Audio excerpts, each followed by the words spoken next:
Check 1 2 1 2. Hello, hello. Happy Halloween, everyone. I'm going to check to see if we're live.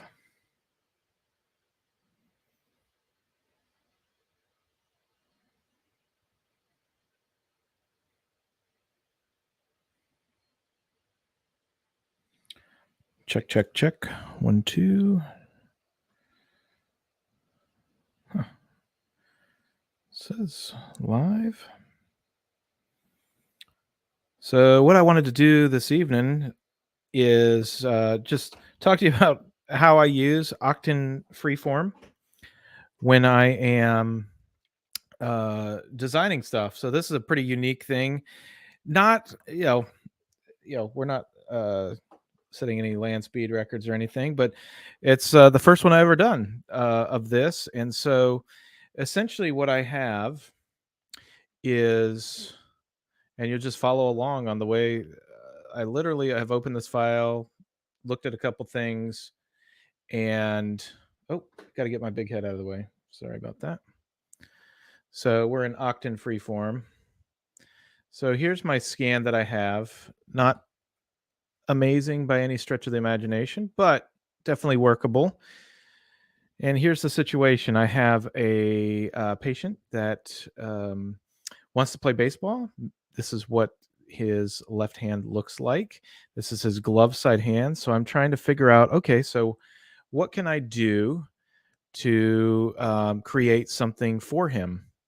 And so my son plays baseball. I don't know a lot about baseball, but here's what I'm thinking. And then if one of you guys jump in the comments and say, "Well, Brent, you're a moron for thinking something like that," then hey, we might go and look at something else.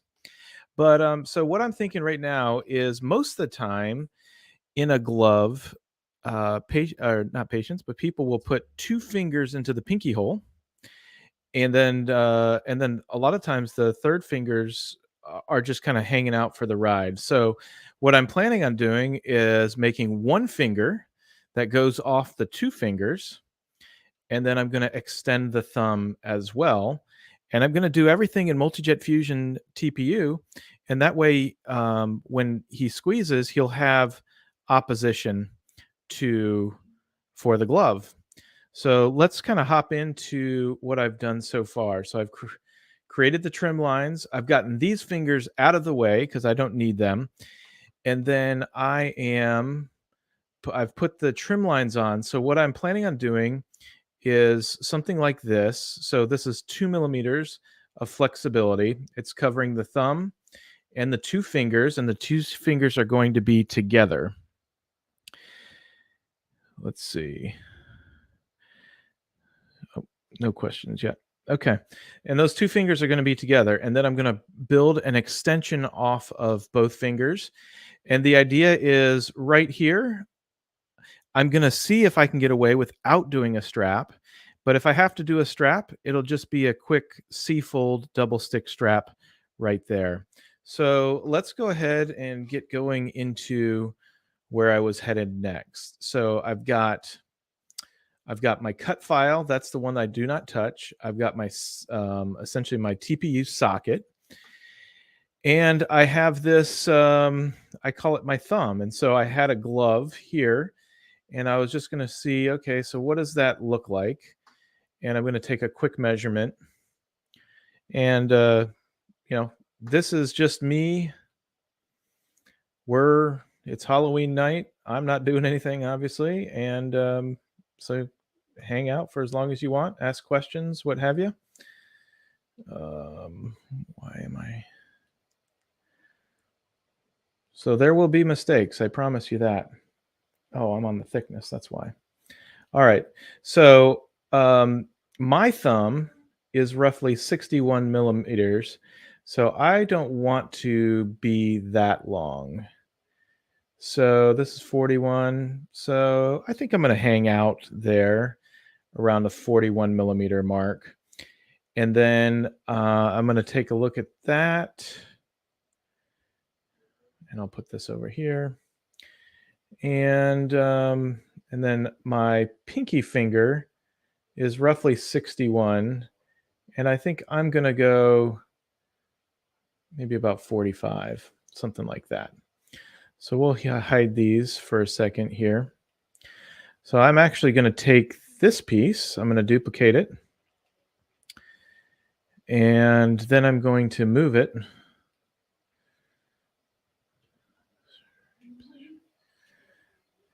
And I'm going to kind of move it over here, and I'm going to cheat it towards the pinky side. So he can definitely get into that glove side.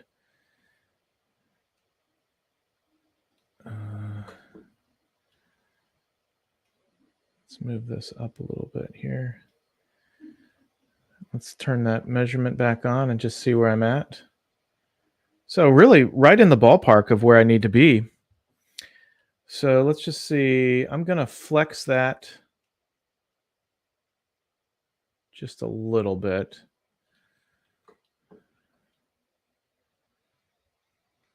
Okay. There we go. Yeah. So the idea is he will get his opposition from that in the glove itself. So what I'm going to do is I'm going to go ahead and put this one, and that one. I'm going to Boolean all these together. And I'm going to, we're just going to say 0.75 as the clay coarseness. Bring it all together. Oh, I did not like that. What did I, let's take this. I'm going to do here, here, here, and we want to Boolean all those together. 0.75. There we go. So that makes one piece. Yeah, so that's one piece. So we're going to activate this. And now let's kind of clean this up. So I'm just going to take this, the hot wax tool. I'm going to come in here. I'll turn this up a little bit. And I'm just going to, and I'm going to knock off these. We don't need the Lego top. So just something to give him a little opposition. So if you have any questions or anything about Freeform or what I'm doing, just let me know in the comments and I'll see about answering it.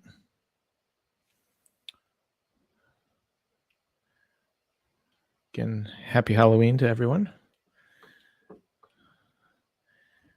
I live kind of, not necessarily in the middle of nowhere, but nobody's going to come trick-or-treating at our place. So that's not looking too bad. I mean, it doesn't really look like a thumb. I might narrow this up a little bit. There we go. And on the right side, on the top right-hand side of the screen, you see that I'm using this haptic device up top. This haptic device actually lets me feel the mold. So as I'm working on this mold, I actually have the feeling of the socket underneath. So I can feel that. It's pretty wild. Oh, actually, I don't have that on. Let me see if I can get that on. There we go. There's the haptic device. And I'm in there. Perfect. So you can kind of see that I'm moving the haptic device around. All right. This, hey, Ryan, and hey, Jordan. I am using the Oqton haptic device that goes along with the Haptic Oqton Freeform. So now I'm going to add some material and combine these two pieces together.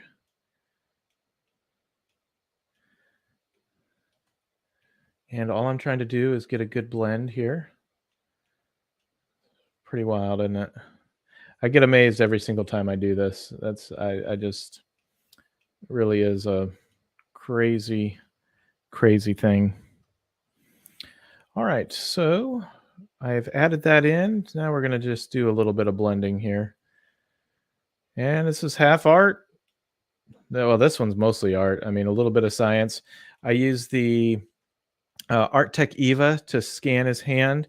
I wanted to use this ArtTech Spider, but a little young kiddo, and just he was not as still as what I needed for the ArtTech Spider. So I ended up having to use the ArtTech Eva, and it did a pretty good job. Do I wish it was, a little better? Sure. But for the purposes of this, the idea behind it, I think we should be fine. So again, right now I'm just trying to take um, and create opposition. So both thumb and finger, and he will have the opposition in that glove to close the glove over the ball. Um, and I'm just kind of freeforming along the way. This is something I've never made before. I've never really thought about making something that goes into a baseball glove. Didn't know what tools I'm going to be using, and we're just kind of along for the ride here. So, hey, Don, thank you.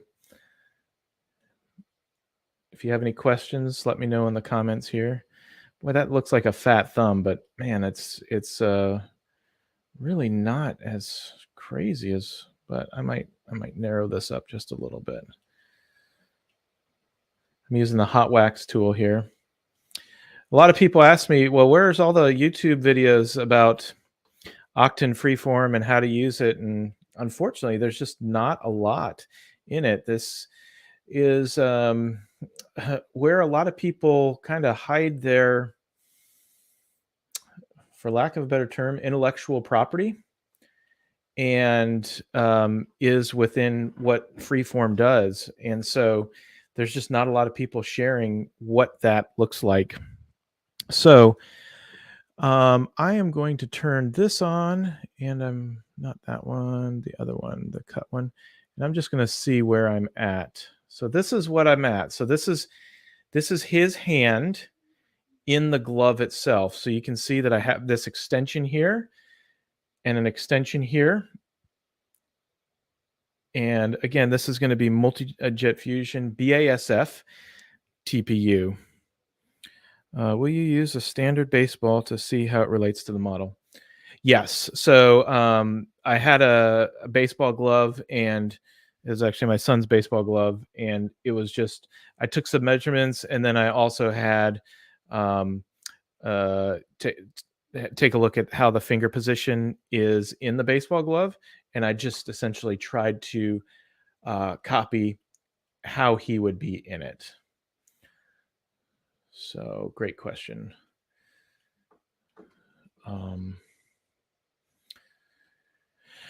All right, so we're almost there. I'm just taking a little bit more here. Let's see where we're at. Still pretty fat, but I might take this down. Thumb is getting there.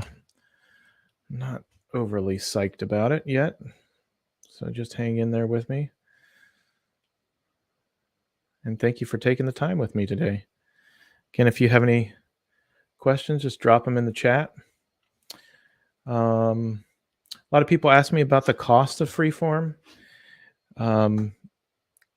If you take a look at the price point, the price point is roughly around probably $12,000 US. It is a perpetual license, which means that you do not have a subscription. And so, if you take a look at a lot of these subscription programs that are on a monthly basis, specifically for our industry, you'll quickly find out that after probably year 1.5, 2 years, Oqton becomes nearly free to use. And I always suggest, like, there are so many great programs out there that do some automation and things of that nature, but they don't do everything. Oqton Freeform can literally do everything. Yes, it might be a little bit more manual for you, but it can do everything, and it can bring in models that are horrendous. It can clean them up. You never actually have to leave Freeform if you don't want to.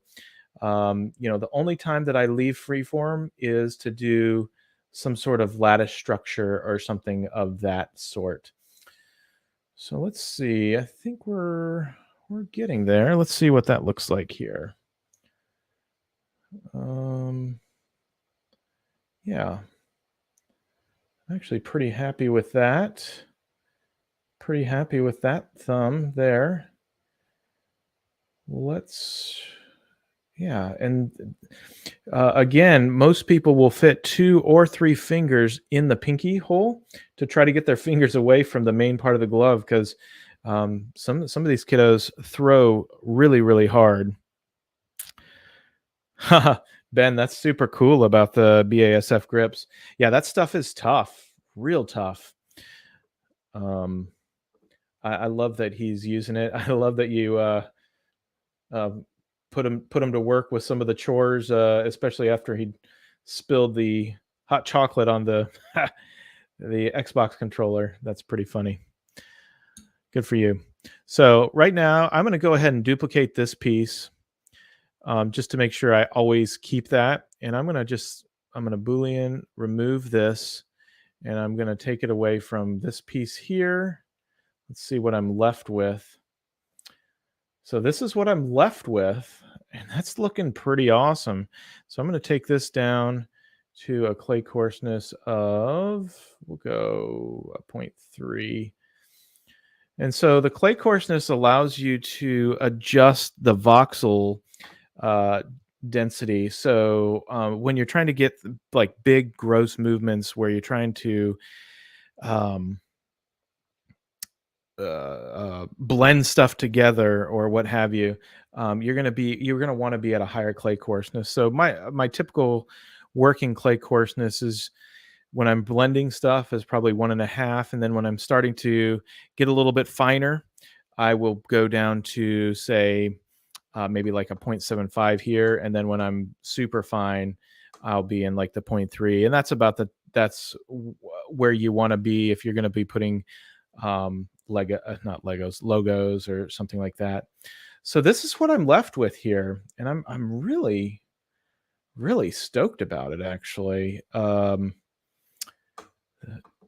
I think this is going to be pretty good for him. So he'll go ahead and have this in the glove itself. That way, when he's ready to go to the field or whatever, he can throw it on.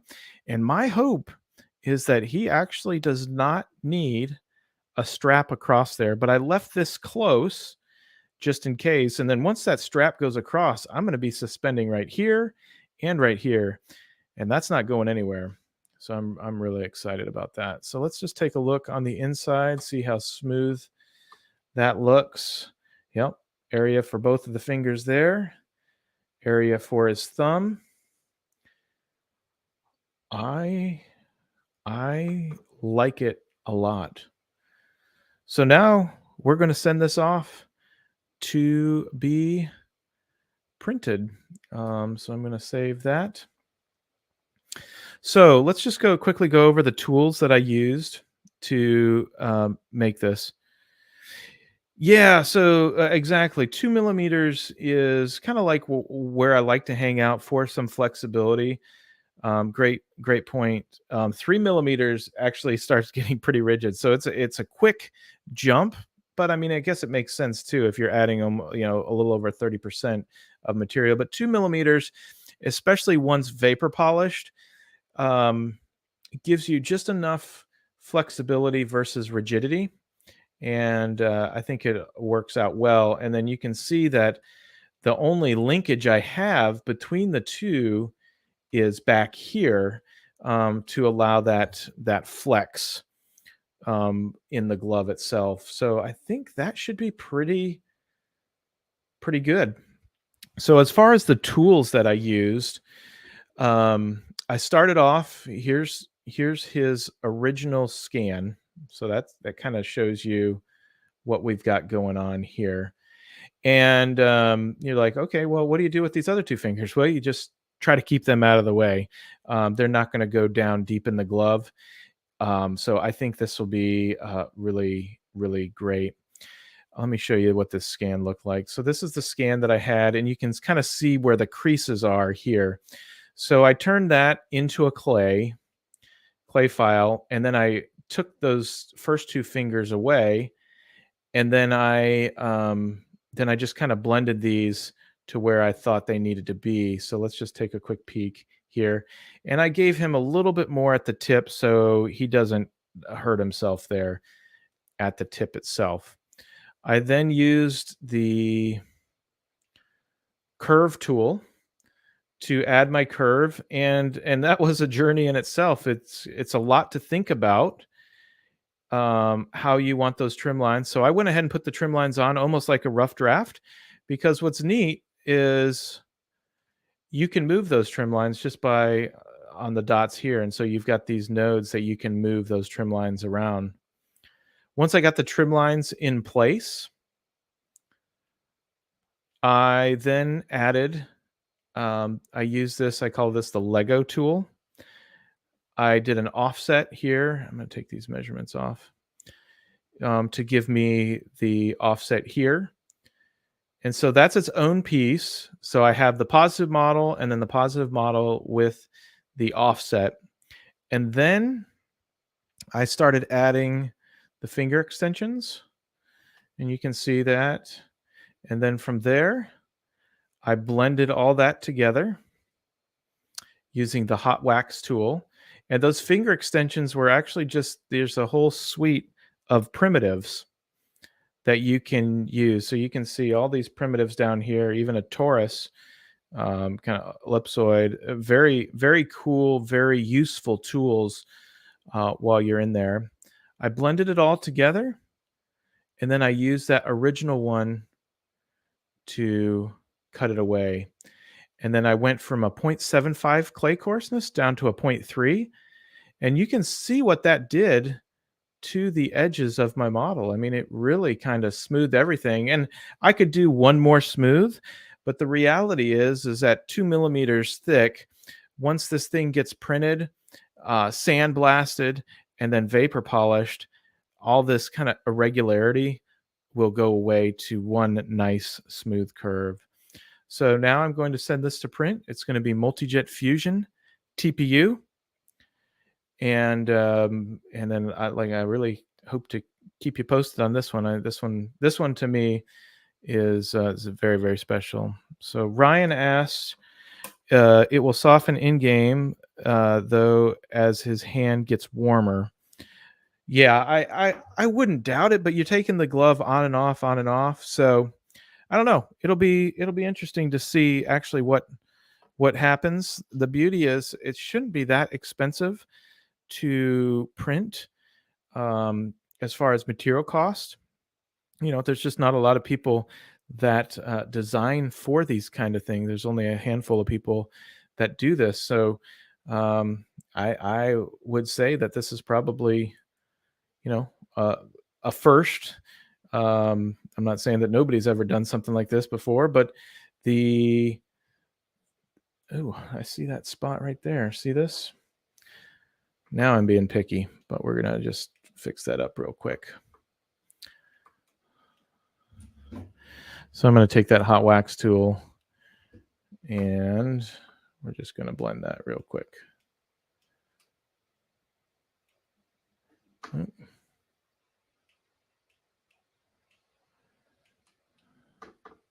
There we go. Cool. So there you have it. So I'm just going to quickly take a look at, okay, so how thick am I in most places? I'm 2 millimeters here. Do I get any smaller where I was transitioning? Not really. So that's good. And then it gets up to about 15 millimeters when I go there. And that's going to be rigid. And that's 18 millimeters. So roughly 3/4 of an inch. So that should be fine to jam into a glove. And if not, it's solid, so I can grind it away. Hey, have a good night, Ben. It's late where you're at. Take care. So that's all I've got for you. If anybody else has any questions, I will answer those. And if not, um, have a great week. People, oh, I didn't finish my about the Octane and the cost. Um, and so, especially when it comes to prosthetics and orthotics, you're going to want to work with a vendor that has experience in orthotics and prosthetics so they can show you the tools. Most people, most resellers of Oqton Freeform in the US have zero experience even turning on Oqton Freeform. They don't even know where to start. And so, my suggestion would be find somebody, and I'm happy to help you. We are considered a reseller at Advanced 3D. Hey Don, thanks for hopping on. And so, if you need some help, so not only do we provide the free form, but we can also provide training as well. So, if you have any questions, reach out, shoot me a DM, and thanks for hanging out with us. Have a great evening.